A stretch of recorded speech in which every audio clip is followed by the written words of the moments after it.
Hi, my name is Shannon Costello and I'm a registered dietitian with Corporate Fitness Works. Today we're in my home kitchen and we're going to make some caramelized onion and mushrooms. This saucy side dish is great to add on top of your favorite proteins like cooked chicken, turkey, or tofu. It's delicious on your favorite burger patty, but it's also great on top of roasted veggies and even mashed potatoes like a gravy. Sauteed mushrooms are delicious.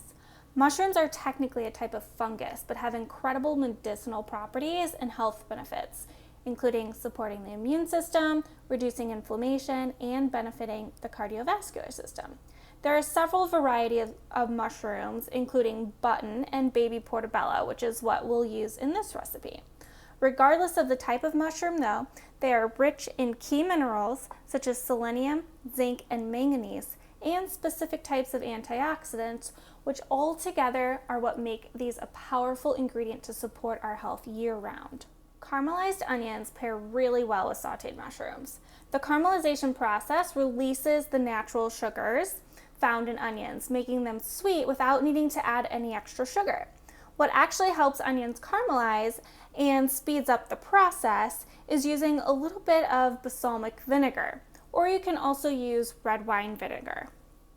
In order to saute everything together, we'll start with some olive oil. You can also use canola oil or avocado oil. I just prefer extra virgin olive oil. And for some additional flavor and nutrients, we're going to add some minced garlic, as much as you'd like, some dried or fresh thyme, and then a little bit of your salt and pepper. So a quick tip on how to clean your mushrooms. Before they're sliced, just take a lightly damp paper towel and just gently scrub the outsides to remove any dirt. And then if needed, you can trim the stems if they're really tough, or you can simply purchase pre-sliced mushrooms. That'll make it easier and much more convenient, and you can find that in most grocery stores.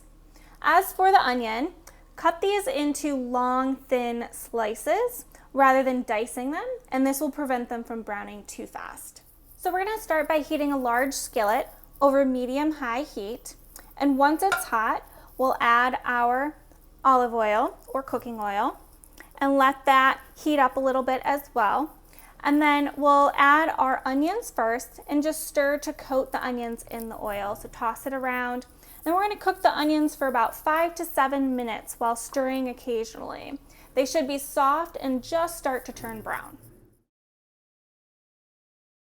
So as you can see, the onions are starting to brown, and I'm going to go ahead and reduce the heat to medium.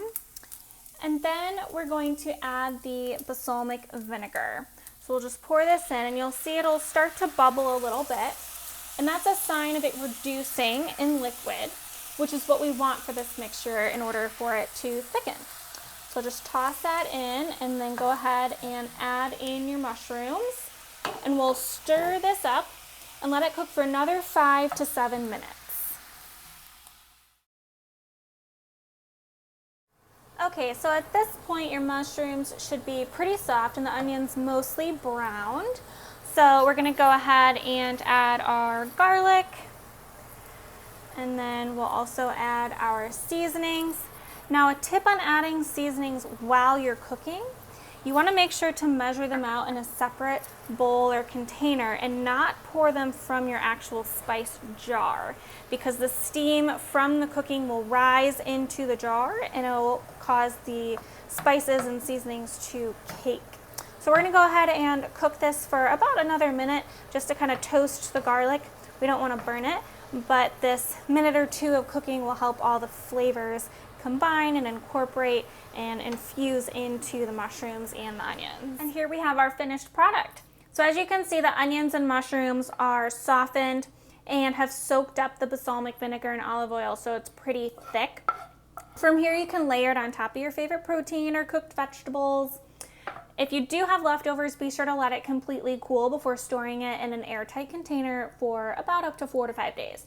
But I don't recommend freezing this recipe. Enjoy!